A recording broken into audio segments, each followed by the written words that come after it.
আলহামদুলিল্লাহ ওয়াসসালাতু ওয়াসসালামু আলা নাবিয়িনা মুহাম্মদ ওয়া আলা আলিহি ওয়া সাহবিহি আজমাইন, আম্মা বাদ। রাসূলুল্লাহ সাল্লাল্লাহু আলাইহি ওয়াসাল্লাম বেতন নামাজের সালাম ফিরানোর পর একটা দোয়া করতেন। দোয়াটি হচ্ছে সুবহানাল মালিকিল কুদ্দুস, মহামহিম মালিকের পবিত্রতা ঘোষণা করছি। তিনি তিনবার বলতেন, তৃতীয়বার লম্বা করে বলতেন, সুবহানাল মালিকিল কুদ্দুস, সুবহানাল মালিকিল কুদ্দুস, সুবহানাল মালিকিল কুদ্দুস। আবু দাউদ, নাসাই এবং অন্যান্য হাদিস গ্রন্থে রয়েছে। উবাই ইবনে কাব রাদিয়াল্লাহু তাআলা আনহু বলেছেন, কানা রাসূলুল্লাহ সাল্লাল্লাহু আলাইহি ওয়াসাল্লাম ইযা সাল্লামা মিনাল বিতর ক্বালা সুবহানাল মালিকিল কুদ্দুস সালাস মাররাত। নবী আলাইহিস সালাম যখন সালাতুল বিতরের সালাম ফিরাতেন তখন তিনি বলতেন সুবহানাল মালিকিল কুদ্দুস। তো যখন আমরা ইমামের সঙ্গে থাকি তখন ইমাম যখন সালাম ফিরায় তখন আমরা বলবো সুবহানাল মালিকিল কুদ্দুস তিনবার। বিষয় হচ্ছে ইমামের সঙ্গে সালাতুল বিতর আদায় করার আলাদা সওয়াব রয়েছে, আর তা হচ্ছে এই। ইবনে মাজার বর্ণনায় একটি হাদিস এসেছে, রাসূলুল্লাহ সাল্লাল্লাহু আলাইহি ওয়াসাল্লাম বলেছেন, মান কামা মাআল ইমাম হাত্তা ইয়ানসারিফা কুতিবা লাহু কিয়ামুল লাইলাতিন।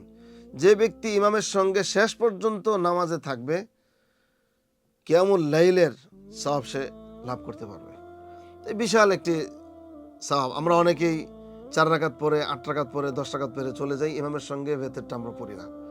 তো বিশেষ করে এই হাদিসটা আমরা বুঝি এটা রমাদান মাসের জন্যই, বিশেষ করে যে ইমাম সাহেবের সঙ্গে যখন আমরা নামাজ পড়া শুরু করব, তো ইমাম সাহেব যখন শেষ করবে নামাজ তখন আমরা নামাজ শেষ করে চলে যাব।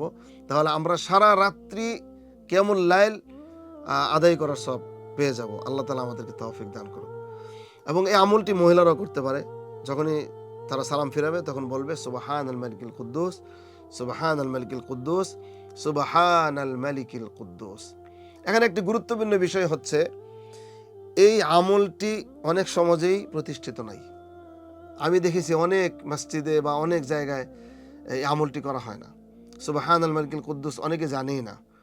তো একটি গুরুত্বপূর্ণ বিষয় হচ্ছে কোনো সমাজে বা কোথাও যদি নবী আলাইহিস সালামের কোনো সুন্নত প্রতিষ্ঠিত না থাকে, আর সেখানে যদি কেউ একটা সুন্নত প্রতিষ্ঠিত করে, তাহলে তার দেখা দেখি তার শিখানো এই সুন্নত যদি অন্যরা আমল করে তাহলে সমপরিমাণ সওয়াব সেও লাভ করতে পারে। ইবনে মাজার বর্ণনা এসেছে, রাসূলুল্লাহ সাল্লাল্লাহু আলাইহি ওয়াসাল্লাম বলেছেন, মান আহইয়া সুন্নাতান মিন সুন্নতি ফাআমিলা বিহান নাস ফাআমিলান নাসু বিহা কানা লাহু মিসলু আজরি মান আমিলা বিহা। কোনো ব্যক্তি যদি আমার কোনো একটি সুন্নতকে জীবিত করে আর সেই পুনরুজ্জীবিত সুন্নতের উপর মানুষ আমল করে, লোকজন যে আমল করবে, যে ব্যক্তি সুন্নতটাকে জীবিত করলো সেই ব্যক্তিও সমপরিমাণ সওয়াব লাভ করবে। তা আমরা আশা করব একটি শেয়ারের মাধ্যমে যদি আমরা আরেকজনের কাছে, আরেক ভাইয়ের কাছে পৌঁছে দিতে পারি, আর আমার শেয়ারের মাধ্যমে যদি সে আমলটি শুরু করতে পারে, তাহলে আশা করা যায় আমিও সমপরিমাণ সওয়াব লাভ করতে পারবো এবং নবী আলাইহিস সালামের সুন্নতকে জীবিত করার যে সওয়াব, সে সওয়াব লাভ করব। আল্লাহ তাআলা আমাদেরকে আমলটি করবার এবং প্রচার প্রসার করার তৌফিক দান করুন।